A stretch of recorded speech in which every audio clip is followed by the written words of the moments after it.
ICC director হলেন বুলবুল, এই খবর ছড়িয়ে পড়তেই সোশ্যাল মিডিয়ায় শুরু হয়েছে তুমুল ঝড়। কেউ বলছেন বাংলাদেশ রত্ন চিনতে পারেনি, কেউ বলছেন যোগ্য মানুষকে শেষ পর্যন্ত সম্মান দিতেই হয়। কিন্তু প্রশ্ন হলো, সত্যিই কি নতুন করে আইসিসির বড় পদে ফিরেছেন আমিনুল ইসলাম বুলবুল, নাকি সবাই বিশ্বাস করছে এক বড় ভুল খবর? চলুন জেনে নেই বিস্তারিত।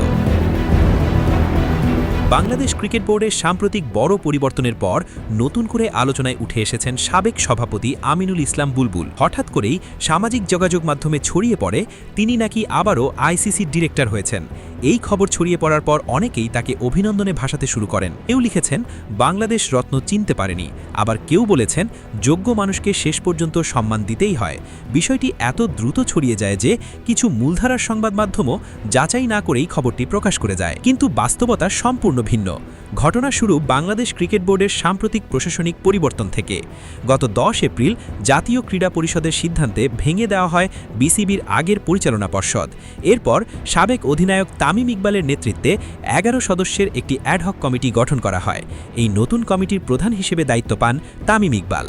শুধু তাই নয়, আন্তর্জাতিক সভা কিংবা আইসিসির বিভিন্ন আনুষ্ঠানিক আলোচনায় বাংলাদেশের প্রতিনিধিত্ব এখন তারই করার কথা।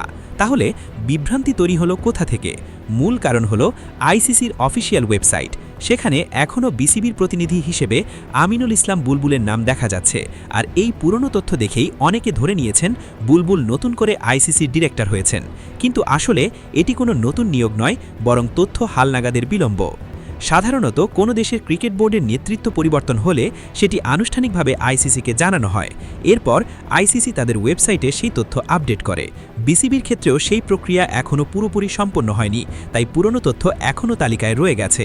এটা শুধু বাংলাদেশের ক্ষেত্রেই হয়নি, ভারতীয় ক্রিকেট বোর্ড বিসিসিআই এর ক্ষেত্রেও একই ঘটনা দেখা গেছে। বোর্ডে নতুন পরিবর্তন এলেও আইসিসির তালিকায় এখনও পুরনো প্রতিনিধিদের নাম দেখা যাচ্ছে।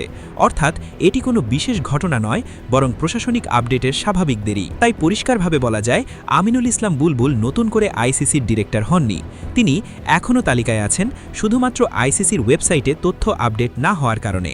বাস্তবে বিসিবির বর্তমান প্রধান তামিম ইকবাল এবং আন্তর্জাতিক অঙ্গনেও বাংলাদেশের প্রতিনিধিত্ব করার দায়িত্ব তারই হাতে। অর্থাৎ পুরো ঘটনাটি সম্মানের গল্পের চেয়ে বেশি একটি ভুল বোঝাবুঝি, যা ধীরে ধীরে গুজবে পরিণত হয়েছে। তাই সোশ্যাল মিডিয়ার সব খবর বিশ্বাস করার আগে সত্যটা যাচাই করাই সবচেয়ে জরুরি।